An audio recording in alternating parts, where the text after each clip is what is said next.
పల్లవిని ఇష్టపడని వారు ఉండరు. ఆమె ఎంత టాలెంటెడో తెలిసిందే. కానీ ఆమె కొన్ని తన అభిప్రాయాల్ని 'విరాట పర్వం' సినిమా టైంలో వెల్లడించడం అనేది, 'అమరన్' టైంలో అవన్నీ మళ్ళీ సీన్ అవును. మీదకి రావడం అనేది జరిగింది. అవును. దీన్ని మనం ఎలా చూడొచ్చు? ఎందుకంటే రామాయణ, తండేల్ మీద గూడా అందరూ చాలా ఇంట్రెస్టింగ్‌గా ఉన్నారు. ఏమంటారు సార్? ఇప్పుడు మళ్ళీ ఆమె టార్గెట్ కాబోతోందా?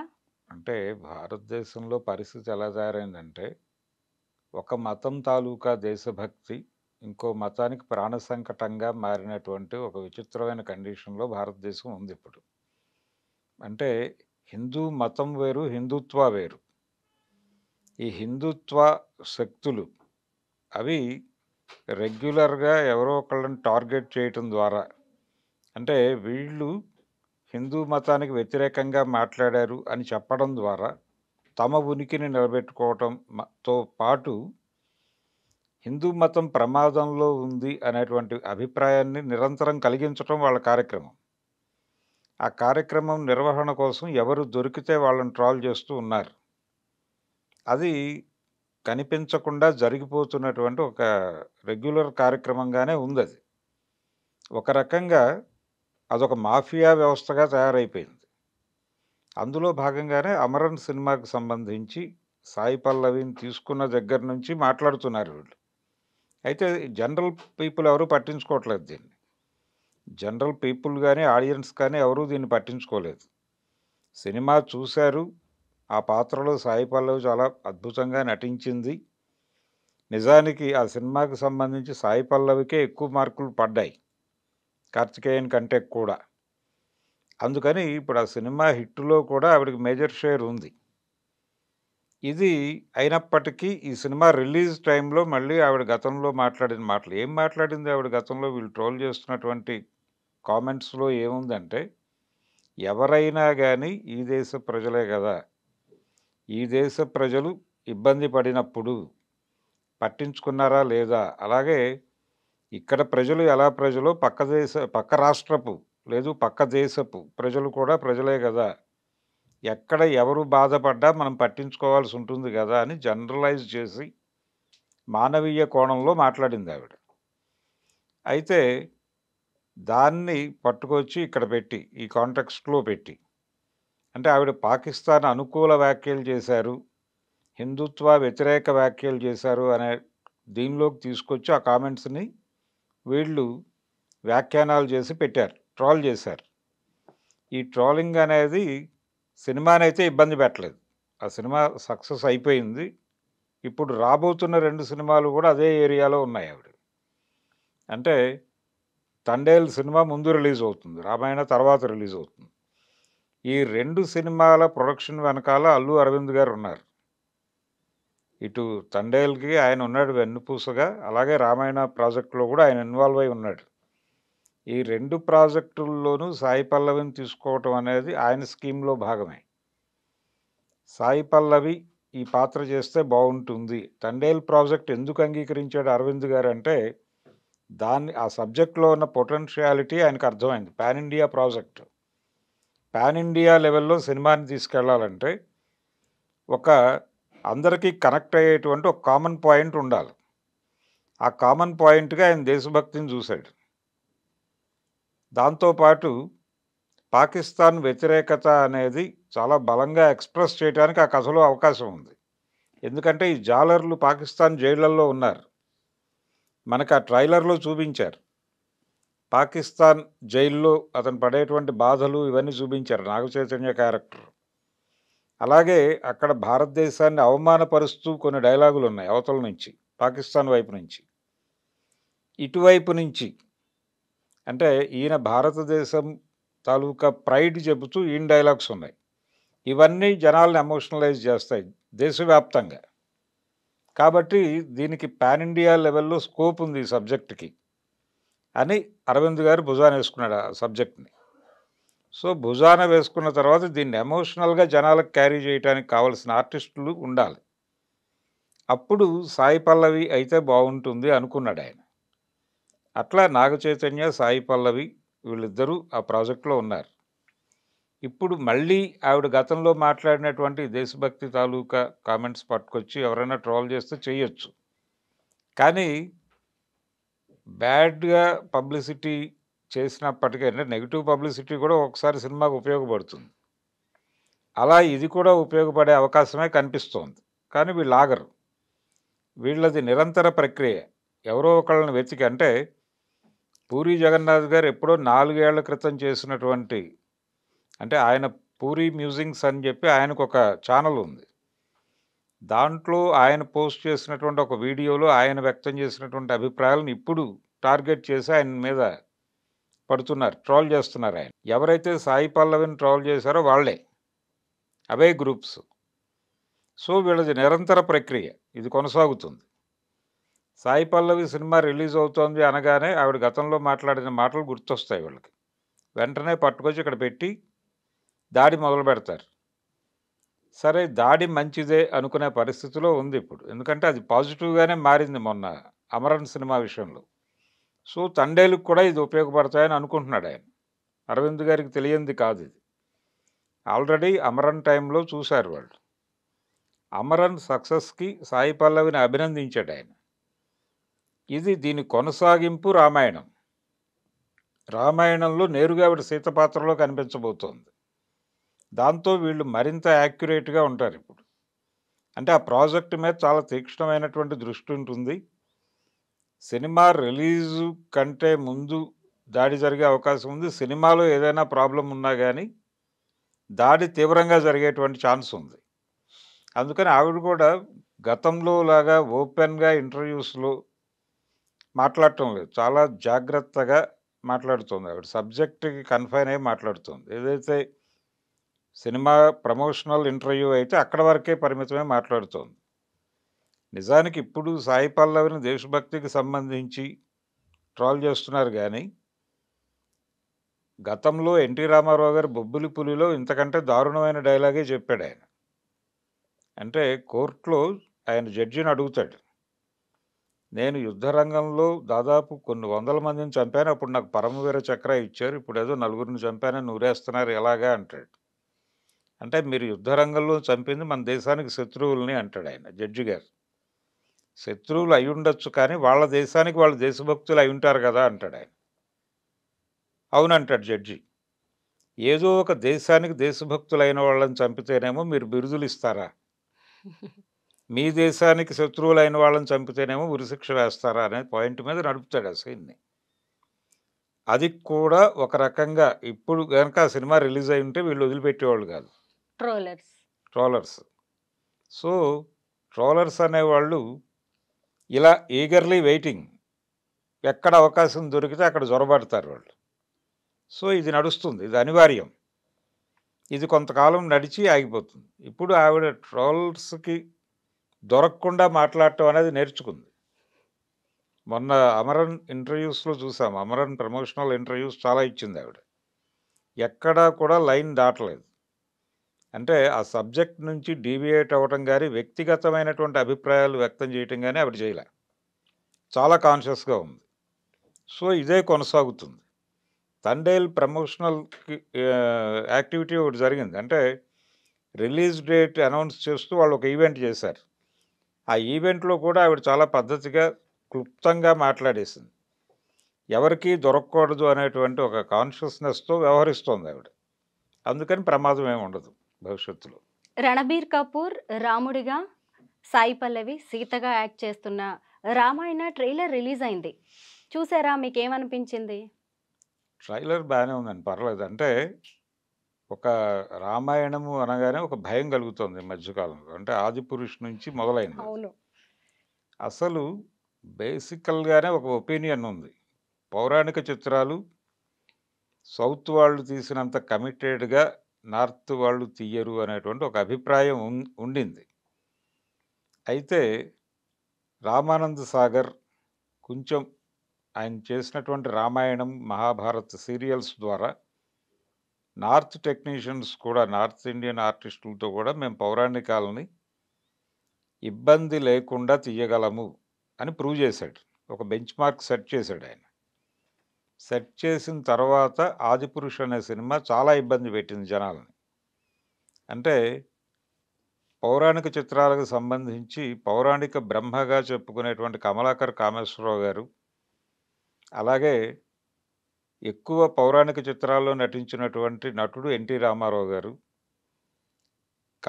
కామేశ్వరరావు గారు చివరి రోజుల్లో ఉండగా రామారావు గారు ఆయన్ని పరామర్శించడానికి వెళ్ళినప్పుడు ఎన్టీఆర్ ఒక ప్రశ్న అడిగాట ఆయన. అంటే మీరు నేను చనిపోయిన తర్వాత తెలుగులో ఎవరైనా పౌరాణికాలు తీస్తారా అని. అంటే మీ తరహా పౌరాణికలా, నా తరహా పౌరాణికలా అన్నాడట ఆయన. అంటే అన్నాడు ఈయన. అంటే అప్పుడు ఆయన ఏం చెప్పాడంటే, మీరు క్రిటికల్‌గా వెళ్తారు. నేను టెక్స్ట్‌ని ఫాలో అవుతాను. కాబట్టి టెక్స్ట్‌ని ఫాలో అయ్యే పౌరాణికాలు ఉండవంటున్నారా? క్రిటికల్‌గా వెళ్ళే పౌరాణికాలు ఉండవంటున్నారా? మీరు చెప్పండి అన్నాడు ఈయన. అంటే అప్పుడు ఎన్టీఆర్ చెప్పిన సమాధానం ఏంటంటే, నేను క్రిటికల్‌గా వెళ్తాను అనే మాట వాస్తవమే కానీ రెడిక్యూల్ చేయను. అపహాస్యం చేయను. నేను విమర్శనాత్మకంగా సినిమాలు తీస్తాననే మాట వాస్తవమే. కానీ అపహాస్యం చేసిన దాఖలాలు లేవు నా సినిమాల్లో అని చెప్పాడాయన. నిజమే అది. కానీ 'ఆదిపురుషు'లో వాళ్ళు క్రిటికల్‌గాను వెళ్ళలేదు. అలాగని కమలాకర్ గారు చెప్పినట్టు టెక్స్ట్‌ని ఫాలో కాలేదు. అపహాస్యం చేశారు. అపహాస్యం చేయటం వల్లనే సినిమా అది డిజాస్టర్ అయింది. డిజాస్టర్. అంటే దేశవ్యాప్తంగా ఉన్నటువంటి అందరి మనోభావాలని గాయపరిచింది ఆ సినిమా. రావణుడితో వెల్డింగ్ చేయిస్తున్నట్టు ఒక సీన్ పెట్టాడాయన. అది చాలా ఇబ్బంది పెట్టింది. అంటే జనాలలో ఒక నమ్మకం దాని మీద అంటే ఒక పద్ధతిలో దాన్ని ఫాలో అవుతూ వస్తున్నారు. దానికి భిన్నంగా వెళ్ళకూడదు. అంటే వాళ్ళని గాయపరచకుండా మీరేదైనా చెప్పదలుచుకుంటే చెప్పండి. ఇప్పుడు 'దానవీర సూరకర్ణ'లో చాలా క్రిటికల్‌గానే పెడతాడు. కాస్ట్ ఇష్యూని మాట్లాడతాడు సినిమాలో. ఆయన దుర్యోధనుడి పాత్రలో. అలాగే 'శ్రీరామ్ పట్టాభిషేకంలో' రావణ పాత్రలో ద్రవిడ సిద్ధాంతాన్ని మాట్లాడతాడు ఎన్టీ రామారావు. అది వేరు. కానీ ఆయన ఆహార్యము, ఆ నిర్వహణ, సెట్టు దానికి సంబంధించి ప్రజల్లో ఉన్న నమ్మకాలను ఎక్కడా చెదరగొట్టలేదు ఆయన. అందుకనే ఆయన ఆ మాట అన్నాడు, అపహాస్యం చేయొద్దు అని. మీరు క్రిటికల్‌గా సినిమా తీయండి తప్పులేదు. కానీ రెడిక్యూల్ చేయొద్దు. ఆ రెడిక్యూల్ చేయకుండా ఉంటే పౌరాణిక సినిమాలు చూస్తారు జనాలు. మీరు అందులో కొంత విమర్శనాత్మక ధోరణి ప్రవేశపెట్టినా జనం చూస్తారు. చూసిన దాఖలాలున్నాయి. కాబట్టి ఈ జాగ్రత్త తీసుకుని ఉంటారు ఈ సినిమా విషయంలో అనుకుంటున్నాను నేను. ఏది ఇప్పుడు 'రణబీర్ కపూర్', 'సాయి పల్లవి' అలాగే ఈ సినిమాలో 'యష్' రావణ పాత్రలో కనిపిస్తున్నాడు 'కేజీఎఫ్'. అవును. ఆయన కూడా అంటే ఆ క్యారెక్టర్‌ని ఎక్కడా కూడా వాళ్ళు అందులో చూపించిన రావణ పాత్రలాగా లేదిది. వీళ్ళు కొంత టెక్స్ట్‌ని ఫాలో అయ్యారు. టెక్స్ట్‌ని ఫాలో అవ్వటం అంటే తెలుగులో పౌరాణిక నాటకం నుంచి పౌరాణిక చిత్రం ఒక షేప్ తీసుకుంది. ఆ సాంప్రదాయం నుంచి డీవియేట్ కాకుండా నడిచిందది ఈ రామాయణంలో. అందుకని ఇది 'ఆదిపురుష్' లాగా లేదు అనే అభిప్రాయం ఇప్పుడు ట్రైలర్ చూసిన ప్రతి వాళ్ళు మాట్లాడుతున్నారు. అలా ఒక భరోసా కల్పించింది ట్రైలర్ అయితే. సినిమాలో కంటెంట్ ఎలా ఉంటుందనేది సినిమా రిలీజ్ అయిన తర్వాత గొడవ. సీత పాత్ర పరిచయం ఇందులో కూడా అంటే ఇప్పుడు పరిస్థితి ఎలా తయారైందంటే పాన్ ఇండియా మూవీ ఇది వరల్డ్ మార్కెట్‌ని టార్గెట్ చేస్తూ నడుస్తున్నాయి సినిమాలు. ఈ గొడవలో పడే ఈయన మార్వెల్ సిరీస్ వీటి ఇన్‌ఫ్లూయెన్స్‌కి గురై ఆయన 'ఆదిపురుష్' అలా తీశాడు. ఓం రౌత్. ఇప్పుడు ఆ ప్రమాదం లేకుండా వీళ్ళు కొంత పరిహరించుకున్నారు కానీ, ఇక్కడ కూడా కొన్ని ఉన్నాయి. అంటే రాముడు గుర్రం మీద స్వారీ చేయటం ఇలాంటి సన్నివేశాలున్నాయి. ఇంతకు ముందు వచ్చినటువంటి ఏ రామాయణంలోనూ ఆయన గుర్రం మీద స్వారీ చేస్తున్నటువంటి సన్నివేశాలు కనిపించలేదు. ఇది కొంచెం మళ్ళీ జనాలు కొంచెం సీరియస్‌గా గమనిస్తున్నారు దీన్ని. ఏమిటి కండిషన్ అని. అయితే ద్రవిడ సిద్ధాంతం ప్రకారం అశ్వాన్ని తీసుకొచ్చింది వాళ్ళే కాబట్టి వాళ్ళ ఎంబ్లమ్స్ అన్నీ ఆర్యుల తాలూకా ఎంబ్లమ్స్ అన్నీ గుర్రంతోనే ఉంటాయి. సో, రాముడు గుర్రం మీద రావటం అనేది పెద్ద ఇబ్బందికరమైనటువంటి వ్యవహారం కాదు అనే వ్యాఖ్యానాలు కూడా వినిపిస్తున్నాయి. ఆయన ఒక రాజు, అశ్వమేధ యాగం చేసిన చరిత్ర ఉంది. అవును. అసలు ఆర్యులే గుర్రాలను తీసుకొచ్చారు ఇక్కడికి అనేది. హ్మ్. కాబట్టి సింధు దగ్గర నుంచి మొదలైంది గొడవ గుర్రాలు అనేది. వాళ్ళ ఎంబ్లమ్స్ అన్నీ కూడా దాంతోనే ఉంటాయి. గుర్రాలతోనే ఉంటాయి. ఇక్కడ ఎద్దులు అవి కనిపిస్తాయి. అందుకని ఆ తేడా ఉంది. సో, కాబట్టి ఆయన గుర్రం వేసుకురావడం తప్పేం కాదు అనే పద్ధతిలో వ్యాఖ్యానాలు చేస్తున్నారు. ఈ రామాయణ కాస్టింగ్ గూడా కొంత ఇంట్రెస్టింగ్‌గా ఉంది. సన్నీ డియోల్ హనుమంతుడి క్యారెక్టర్‌లో ఉన్నారు. శూర్పణఖ క్యారెక్టర్‌లో రకుల్ ప్రీత్ సింగ్ హ్మ్. కైకేయిగా లారా దత్తా యాక్ట్ చేస్తోంది. కొంత రకుల్ ప్రీత్ అనేది ఇంట్రెస్టింగ్‌గా ఉందనమాట. సాయి పల్లవి, ఇక్కడ శూర్పణఖ వీళ్ళిద్దరి మధ్య ఏమన్నా ఇంట్రెస్టింగ్‌గా పెడతారా ఇంకా అనేది గూడా వినిపిస్తోంది. అంటే శూర్పణఖ పాత్ర మీద రకరకాల కోణాలున్నాయి. అంటే ఆయన 'పట్టాభిషేకం' సినిమాలోనే అది ప్రస్తావన చేస్తాడు. మేము అంటే దండకారణ్యాన్ని రావణుడు ఆవిడకి అరణంగా ఇచ్చాడు అని, ఆవిడ అనుమతి లేకుండా వీళ్ళు ప్రవేశించారని, ఇలా ఒక కాంట్రోవర్సీ ఉంది దాని మీద. ఈ కాంట్రోవర్సీని డిజైన్ చేసినవాడు పెరియార్ రామస్వామి. పెరియార్ నుంచి ఇన్‌స్పైర్ అయ్యి ఎన్టీ రామారావు గారు దాన్ని సినిమాలో వాడాడు. సినిమాలో వాడి ఆయన మేము కదా అరణమిచ్చింది. ఆ అరణమిచ్చినటువంటి భూమిలోకి శూర్పణఖ అనుమతి లేకుండా ఈ నరఘాతకులు ఎలా ప్రవేశించవాలే అంటాడాయన. ఇలా నడుస్తుంది డైలాగు. నడిచి దాని కంక్లూజన్ ఏం చేస్తాడంటే, ఒకవేళ అంటే స్వైర విహారిణిగా మేము అనుమతించిన ఈ విధవరాలికి అది తప్పు కాదు కదా అంటాడు. ఏది ఒకవేళ వాళ్ళని మోహించుంటే, ఒకవేళ వాళ్ళకి తప్పనిపిస్తే తగదని హితవు చెప్పి పంపవలయునే గాని ఓర్పనరాని విధంగా ఈ అత్యాచారానికి పాల్పడనగునా అని చెప్తాడు. అంటే ముక్కు చెవులు కొయ్యటం చెప్పి అప్పుడు అంటాడు, ఇది నన్ను మా దానవ జాతిని రెచ్చగొట్టు ముష్కర ప్రయత్నమా అంటాడు. అని ఆ మునిమృత్యుల ప్రేరణతో మా ద్రవిడ జాతిని అంతం చేయటానికి వచ్చిన ఆర్యజాతి ప్రతినిధి రాముడు అంటాడు. ఆ డైలాగ్ ఉంది, యూట్యూబ్లో కూడా వెరిఫై చేసుకోవచ్చు. కాబట్టి ఎన్టీఆర్ ద్రవిడ సిద్ధాంతాన్ని ఓపెన్గా మాట్లాడేశాడు. తన సినిమాలో రావణ పాత్ర వేయటానికి కారణం అదే. అది మాట్లాడే వెసులుబాటు కోసం ఆయన రావణ పాత్రను రెగ్యులర్గా వేసేవాడు. సీతారామ కళ్యాణం నుంచి మొదలుపెట్టి ప్రతి సినిమాలోనూ ఆయన ద్రవిడ సిద్ధాంతం మాట్లాడుతూ వచ్చాడు. ఇది ఒక అంటే క్రిటికల్గా కమలాకర్ కామేశ్వరరావు గారి విమర్శ అదే రామారావు గారి మీద. ఇది ఒక కోణం. ఇలా శూర్పణఖ పాత్రకి ఒక ప్రాధాన్యత ఇచ్చినవాడు ఎన్టీఆర్ తన సినిమాలో. కానీ మిగిలిన సినిమాల్లో ఎక్కడా శూర్పణఖకి ఆ ప్రాధాన్యత ఉండదు. సంపూర్ణ రామాయణం బాపు గారు తీసిన సంపూర్ణ రామాయణంలో కూడా ఉండదు. ఇప్పుడు రాబోతున్నటువంటి రామాయణంలో మరి రకుల్ ప్రీత్ సింగ్తో చేస్తున్న క్యారెక్టర్ని ఎలా డిజైన్ చేస్తారనేది చూడాలి. ఈ ధోరణులన్నిటికీ భారతీయ ప్రేక్షకులు అలవాటు పడి ఉన్నారు. కానీ నార్త్ ఇండియన్ ఆడియన్స్ ఎన్టీఆర్ తరహా ఆర్గ్యుమెంట్స్ని యాక్సెప్ట్ చేయకపోవచ్చు. కానీ ఈ రామాయణంలో కూడా దక్షిణాది పెట్టుబడులు ఉన్నాయి. దక్షిణ భారతదేశానికి చెందినటువంటి నిర్మాతల డబ్బులు ఉన్నాయి దానిలో. కానీ వీళ్ళెవరూ కూడా ఎన్టీఆర్ లాగా ద్రవిడ సిద్ధాంతం మాట్లాడాలో మరొకటి మాట్లాడాలో అనేటువంటి కోరిక ఉన్నవాళ్ళు కాదు. వీళ్ళు పాపులర్ రామాయణాన్ని ప్రజలకి ప్రజామోదంగా చెప్పి మరొకసారి అలరించి ఆ సినిమాని సక్సెస్ చేయాలి అనేటువంటి ప్రోగ్రాంలో ఉన్నవాళ్ళే. అలాంటి రామాయణం అవసరం. అంటే రామాయణం విషయంలో భారతం కంటే కూడా రామాయణానికి ఒక ప్రత్యేకత ఉంది. ఏమిటా ప్రత్యేకత అంటే, రామాయణంలో రాముడు ఎక్కడా కూడా సొంత నిర్ణయాలు తీసుకోడు. సొంత నిర్ణయం అనేది ఎక్కడా ఉండదు. ఆయన పర్సనల్ లైఫ్లో ఏది చెయ్యాలన్నా, ఏ నిర్ణయం తీసుకోవాలన్నా ఆయన మంత్రుల్ని, పెద్దల్ని సంప్రదించిన తర్వాతే నిర్ణయ ప్రకటన ఉంటుంది. దీన్ని జనాల్లోకి పంపు చేయటమే రామాయణ లక్ష్యం. అంటే ఏదైనా కాన్స్టిట్యూషనలైజ్ అయి ఉండాలి అనేది రామాయణం చెప్పినట్టుగా భారతం చెప్పదు. అందుకని రామాయణం అనేది చాలా ప్రధానమైనటువంటి కథగా ఉంటుంది వీళ్ళకి. దాన్ని ఎక్కడా డిస్టర్బ్ చేయకూడదు అన్న టోన్లో జనాలు ఉంటారు. ఆ సెంటిమెంట్ని హర్ట్ చేయకుండా ఉంటే సినిమా హిట్ అవుతుంది, లేకపోతే ప్రమాదమే.